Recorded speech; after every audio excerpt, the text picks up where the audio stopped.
So the difference is not just the techniques, but it's the entire worldview. Extractive agriculture and industrial horticulture are primarily organized about output and efficiency, control, and commodity optimization. Regenerative agroecology is organized around relationship, long term ecological function, resilience, and participation within living systems. Extractive systems ask, how do we get the most production from this land? Regenerative systems ask, how do we increase the health and intelligence of the whole ecosystem while still feeding the entire community? This changes everything. In extractive agriculture, the land is treated like a machine. Inputs go in, products come out. Fertility becomes something purchased externally. Synthetic fertilizers, chemical interventions, imported amendments, mechanized dependence. Problems are often treated in isolation. Kill the pest, spray the fungus, force the yield, maximize short-term production. The philosophy assumes that nature is inefficient unless controlled by humans. The ecosystem becomes simplified because simplified systems are easier to standardize, scale, and profit from. Monocrops, bare soil, heavy tillage, high water usage, genetic uniformity, and dependence on outside inputs. The issue is that living systems do not function best under simplification forever. Over time, extraction creates soil depletion, water loss, erosion, nutrient density decline, pollinator collapse, fragility, farmer dependency on increasingly expensive inputs. The land may still produce, but it often requires escalating that intervention to keep producing. Regenerative agroecology comes from an entirely different orientation. It sees soil as alive, water as cyclical, biodiversity as infrastructure, animals, insects, fungus, microbes, weather, patterns, and people as interconnected participants in one living system. Instead of asking, how do we dominate nature efficiently? It asks, how do we cooperate with ecological intelligence?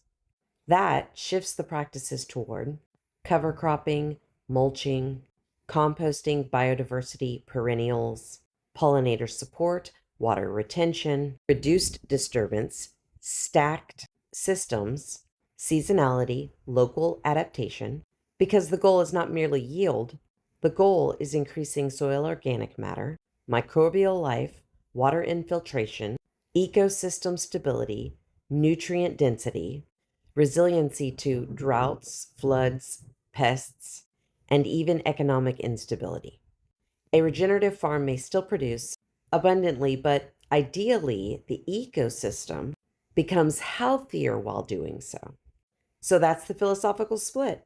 Extraction sees land primarily as a resource. Regeneration sees land as a relationship. Industrial horticulture values cosmetic perfection and predictability, like uniformity in tomatoes, identical lettuce heads, and shelf-stable vegetables, transport durability during long-distance distribution. Agroecology understands that living systems are dynamic and local. Flavor, nutrient density, biodiversity, adaptation, and ecosystem participation matter more than industrial uniformity. One philosophy tends toward centralized dependency. The other tends toward distributed resilience. One asks, how do we scale production? The other asks, how do we scale health? And importantly, regenerative agroecology is not nostalgia or going backwards.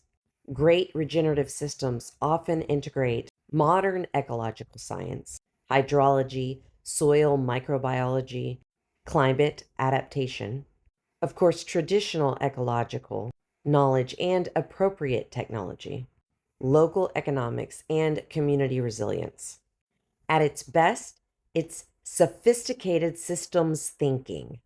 There's also actually a psychological difference. Extractive systems often emerge from scarcity thinking: take more, grow faster, compete harder, control outcomes.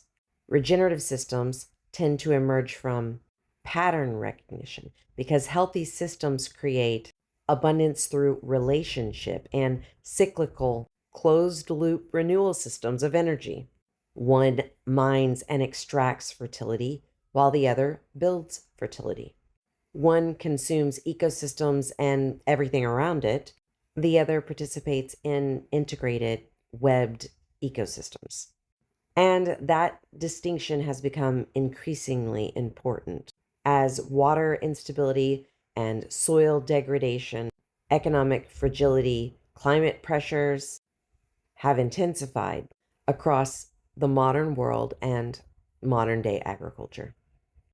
If you're interested in learning more about regenerative agriculture, permaculture, wildlife friendly agroecology, and land management, I'm here at Freedom Harvest Farms in Taft, Texas, and I've been learning and teaching regenerative land management for 15 years professionally. And I'm eager to learn with you and to begin to see more and more about how regenerative agroecology is the way of the future and feeding our neighbors. Reach out to me. I would love to visit with you in a coaching session, a farm tour, a consultation on your land, or any of the fun and exciting food events that we do here at Freedom Harvest Farms. We're also open on Mondays for visitors, and we'd love to see you. And if you ever get the desire to come out and volunteer, just send us a message and we'll let you know what a good time to work with us is. We look forward to meeting you. Have a blessed day. Love, Aislinn.